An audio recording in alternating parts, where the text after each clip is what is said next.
I've got, so there's this thing that they often say in the cryptocurrency industry. One of the best ways for, cryptocurrency companies to build trust with users is counterintuitively to create ways for them to more easily get out of cryptocurrencies so that they never have to feel trapped within them. And I feel like, that's one of the reasons why on-ramps and off-ramps, they're a really, really critical part of this industry, this ecosystem that we're all building together.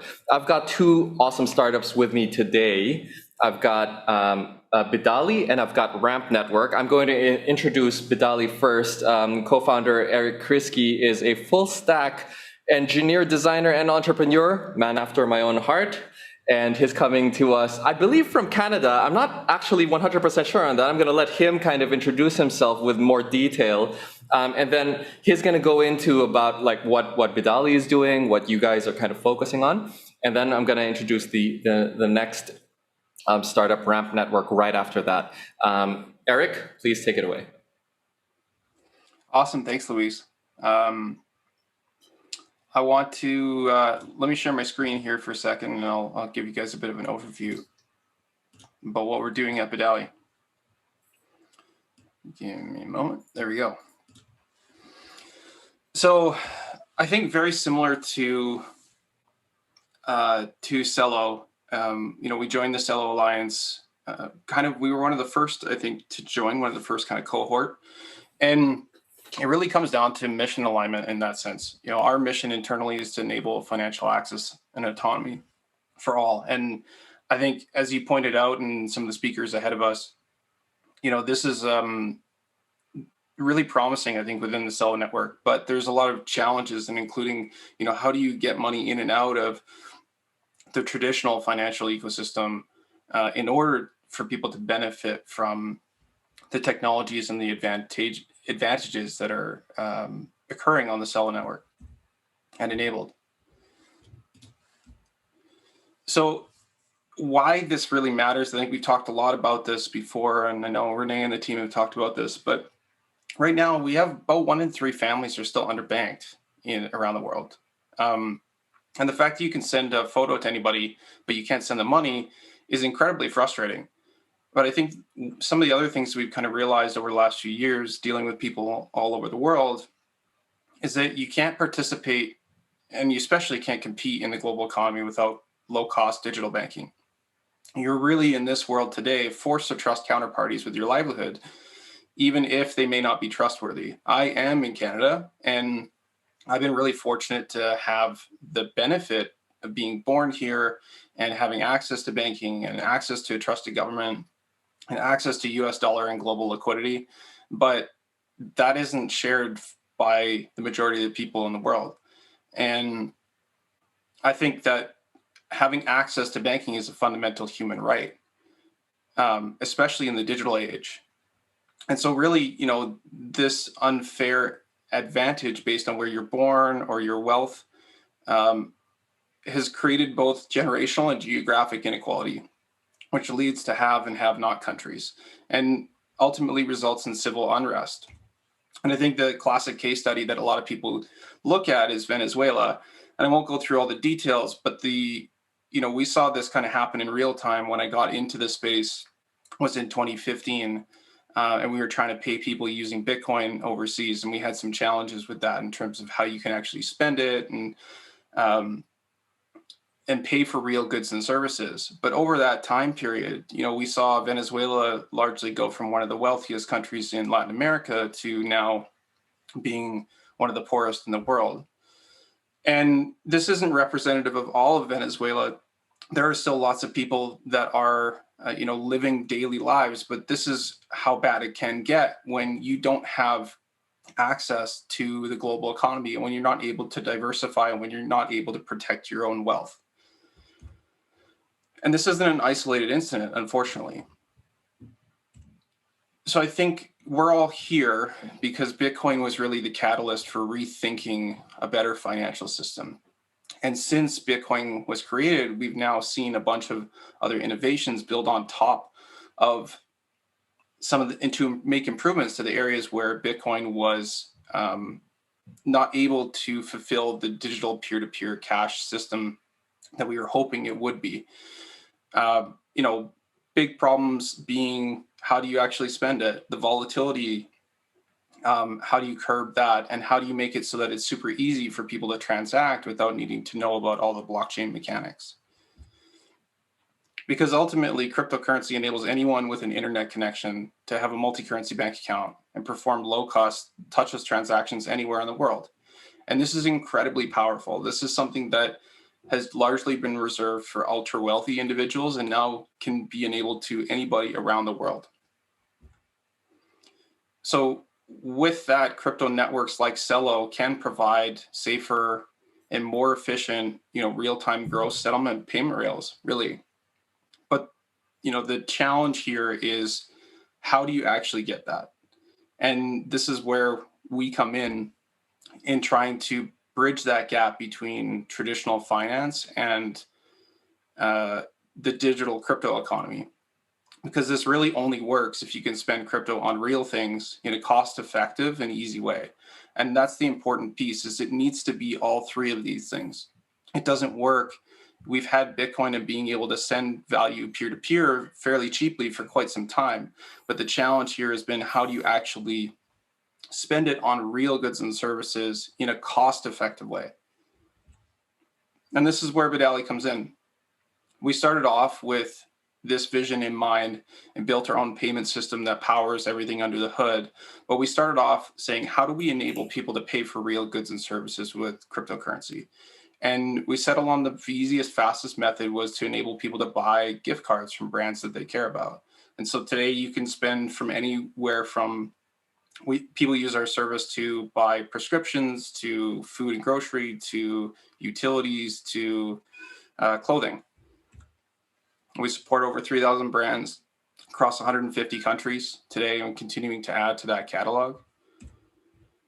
And recently we did an integration within Valora where you can actually use CUSD right inside the Valora app to purchase gift cards and mobile airtime in a cost-effective way. And we're super excited about this because this is really one of the first times where we've brought all these pieces together. We've brought together decentralized, stable, less volatile digital currency in a user experience that is simple and intuitive and easy to use, and is now cost effective because we're not paying large transaction fees. And we've seen pretty good usage, I think, within the Valora ecosystem today. This is really starting to, it's still early days because this was really only rolled out about a month ago. I think mid-February, and we've already started to see usage in a bunch of different countries where Valora is being adopted. So what's next for us is opening up our payment system so that people can start to accept payments more directly peer-to-peer and be able to use currencies like CUSD and the Celo network to more efficiently transact with each other.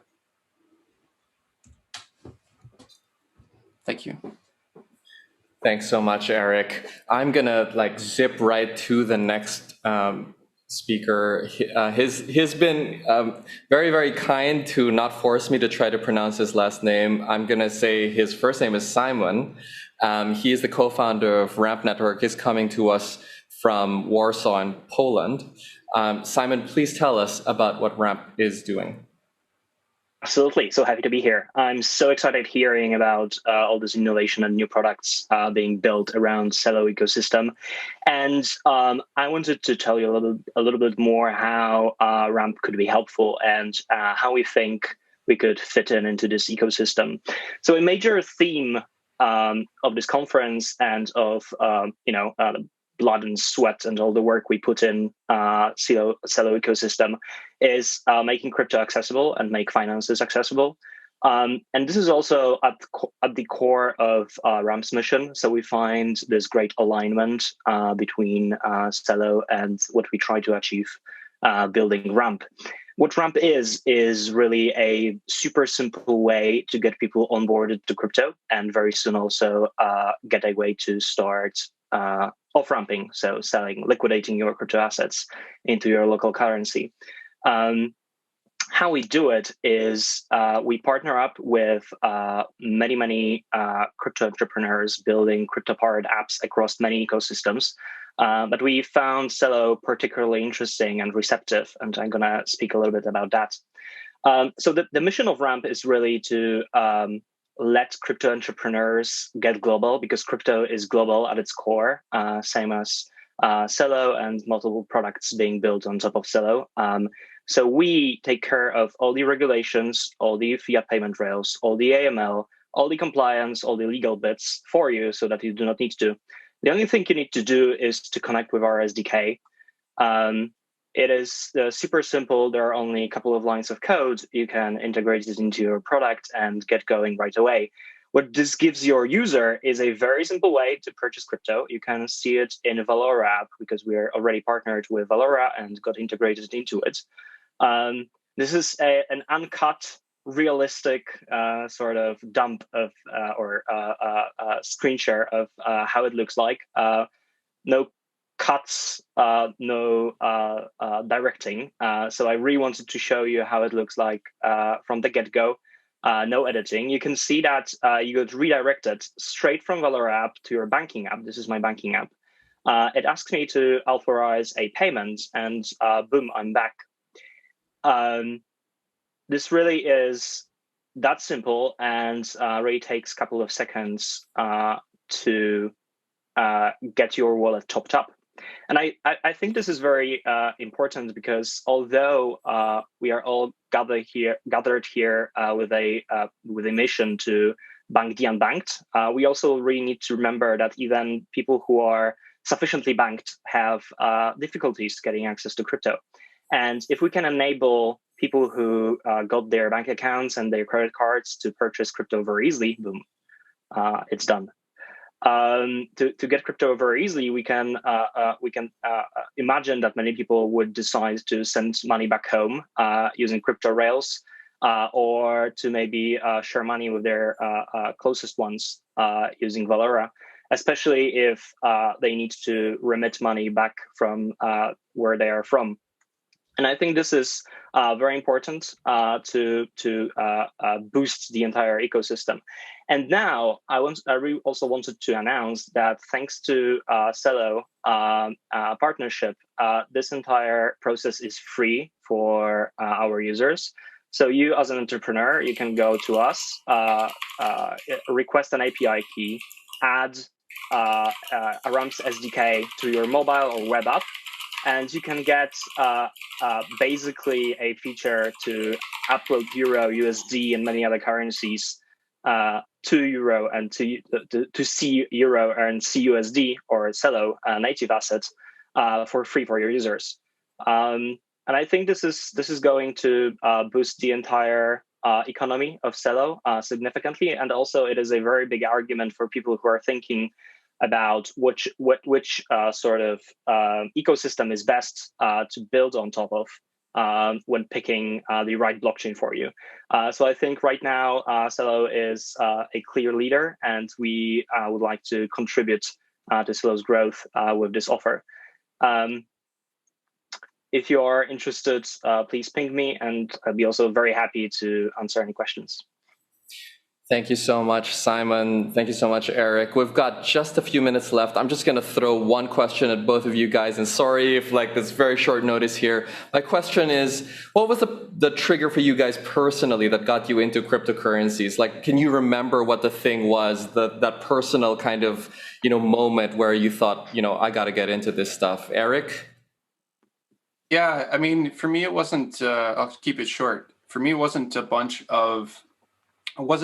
one specific moment. It was a bunch kind of stacked all together. I heard about the Bitcoin white paper when I was in university doing my computer science degree. Heard about it being used to purchase a pizza for the first time, which then I kind of made me myself perk up a bit. And I think the real trigger for me was in 2015. We built a pretty popular open source web development framework used by startups to Fortune 100s and 20,000 plus devs around the world. And we were trying to hire people. We found great people in Nigeria, Venezuela, Argentina, Brazil, Ukraine, Iran, and I just couldn't pay them. And so I think this is where we stumbled, really where I kind of had this aha moment where I said, maybe we can actually use Bitcoin at the time, this peer-to-peer cash system to actually pay these people for good work because it didn't think it was very fair that I just couldn't pay these amazing people. And, fast forward a few years, I think we saw the developments of what was happening within the crypto space. The invention of stablecoins coming along, faster, lower cost networks. And it's really exciting time now because I think with networks like Celo, we're starting to finally see all of these core pieces come together where you have great user experience, regulatory, fiat on-off ramps, low-cost payments, and I agree. I think we're going to see an explosion over the next few years. Thank you so much, Simon.